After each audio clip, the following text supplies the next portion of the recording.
are people really in Quebec thinking it's going to be a catastrophe and a disaster and we need to fear the Parti Québécois? It's because we've been over this so many times in our recent history, but we've seen that over and over again, and people are kind of, it's kind of funny to a certain extent. Which part of that exactly is funny, Paul St. Pierre Plamondon? And by the way, in answer to the question, are people really that scared or fear that if the PQ wins, we're going to... I believe the answer to that is yes. But then again, James Mennie over at the Montreal Gazette.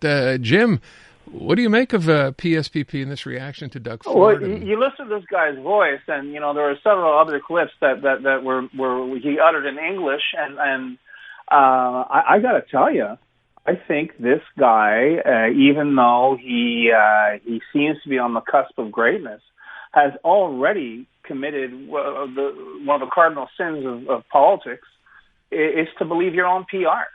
As you quite rightly point out, people are scared about the idea of a referendum. People are scared about the uncertainty.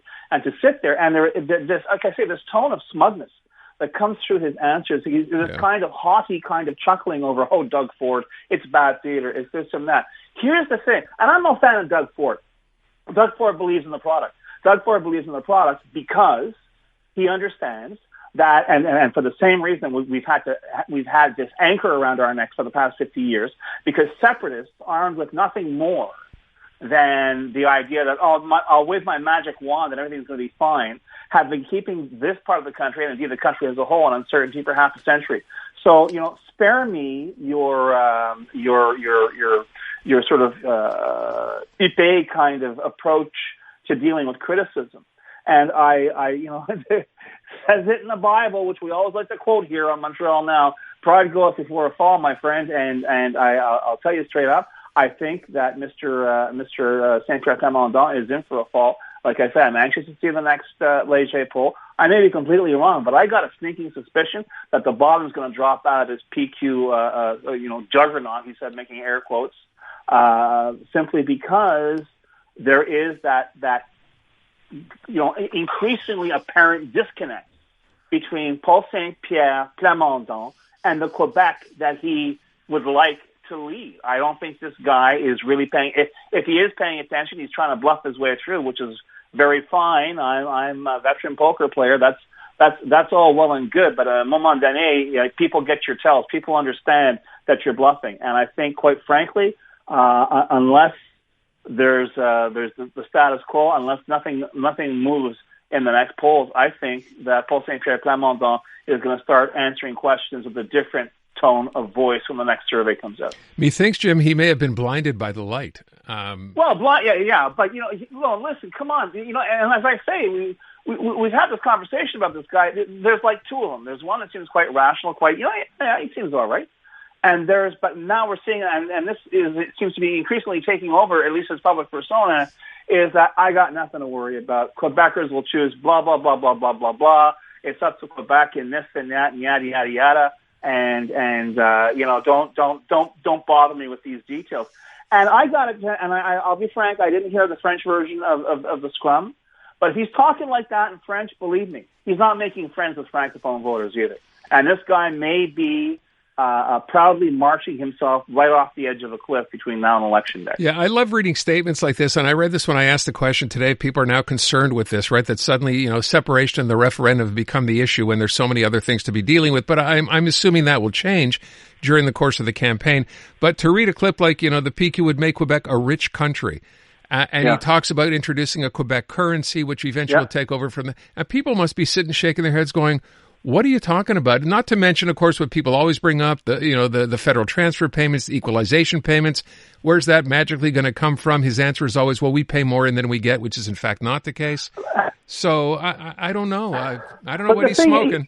The thing is, Aaron, is that the people who are shaking their heads, if they're in the same room as their grandparents, whether they're Francophones or Anglophones, their grandparents are saying, yeah, they were saying the same thing in my day. They were, this is it. They don't change their material. There's been nothing new. And so whether we have, when was it, 2014, when the Liberals came back with a vengeance and they knocked Pauline Marois' minority government out of power. I mean, we said the beginning of the end for her was, we'll have our passports, we'll keep them. But this idea that somehow we're going to separate and the rest of the country will not give a damn. You know why? Because I say so. And anybody who has any, especially in this day and age, and especially in this very, very transactional world, if you think that Canada and North America and the world is going to turn around when this repeatedly disproven theory that Quebec will be better off outside of the Federation is still being touted a generation and a half after the fact, I think that, as you say, what are you smoking? And you know, can the rest of us get some? Because clearly you're not in this particular plane of existence. You also said, I love this quote, the object of sovereignty is much bigger than us. It's much bigger than the simple quest for power. It's anchored in our history of 400 years. They're selling the same message, Jim, over and over and over again. And the thing is, but the punchline, and this is what I mean when I say, like, he's believing his own PR, the punchline to that is, that's why Quebec has rejected it twice.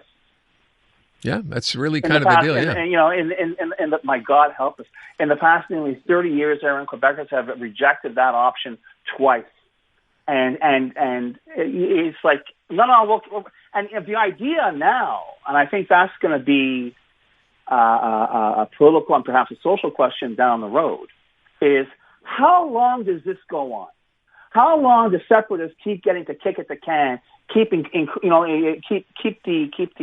uncertainty going, saying, "Oh no, well we'll have a 6th or a 7th or a 12th referendum," but the way that it's going to happen, and lest we forget, you know, we're talking here, and we, I guess to a certain extent, we're guilty of the same thing. We're getting stuck in this. Well, look at the polls. Well, this is it. The caucus of the PQ occupies at this point 6 of the 125 seats in the National Assembly. Polls say one thing now. But polls have already shown that things can turn on a dime. Yeah, I'm looking at you, Pierre Poilievre, okay?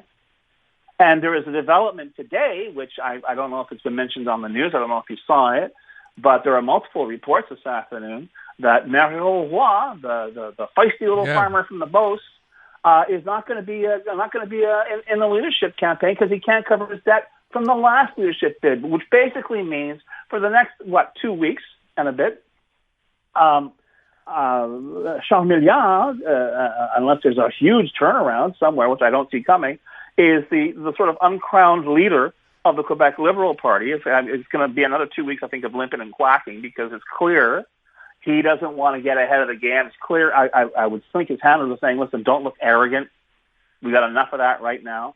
Don't look arrogant. Just keep your mouth shut until this thing becomes official. Then you can talk all you want. Because let's face it, we've seen Marc Tanguay, the interim leader of the party, or the interim House leader, I should say, is doing the heavy lifting in the National Assembly.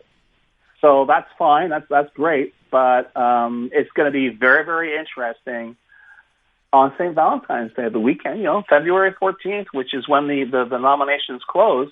If Charles Milliard is the leader, I think you're going to see a completely different tone, a completely different key, a completely different rhythm to Quebec politics between now and the first Monday in October. It's interesting because people have asked the question. I see it in text messages, right? When we were talking about what's going on, and people are like, where's Charles Milliard? Like, why aren't they spoken up? And of course, the issue is he's not the official leader of the party. Marc Tanguay's your guy, and he was pretty, upset the other day when he took a shot at Paul St. Pierre Plamondon. So it's not entirely fair to say, where is this guy? Why are we not hearing from him? No, I've listen, to be fair, our good friend David Altel has raised the same thing. And I understand where he's coming from on the one hand, some in terms of the tactical value of being able to chime in. But on the other, I think perhaps in this particular instance, discretion is the better part of political smarts. And basically keep your mouth shut until you can officially open it. But then you keep talking between now and Election Day, buddy. By the way, did you see the story this afternoon out of Minnesota? Jesse Ventura, the former governor? Yeah. Calling on Minnesota to secede and become part of Canada? Yeah.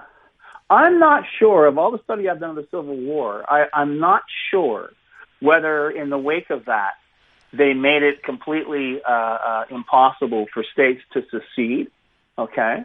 But don't kid yourself. And, we keep hearing the word Civil War being bandied about. At first it was from the right. At first it was from the Trumpkins. But now, I think a lot of people are just looking at this for any number of reasons. Indeed, states' rights.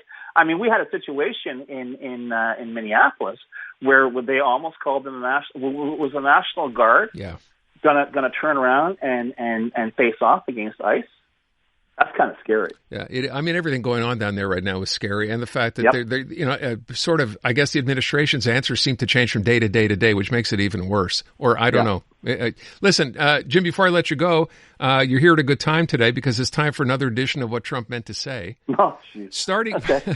Starting first with Scott Bessent from just the other day when he took yet another shot at Mark Carney, and he said this. I was on the call. Prime Minister Carney, in my investment career, I've seen what happens when a technocrat tries to pivot and become a politician. It never really works out well. So I would just encourage Prime Minister Carney to do what he thinks is best for the Canadian people, not his own virtue signaling. He rose to power on an anti-American, anti-Trump message, and that's not a great place to be when you're negotiating with an economy that is multiple larger than you are and your biggest trading partner. And for those who wonder, who the hell are you? He's the Treasury Secretary, and he seems, He's a career technocrat. Yeah, and he's always been, right, a technocrat. So today, here's what Trump meant to say. I haven't heard it, but I believe he meant to say this about that.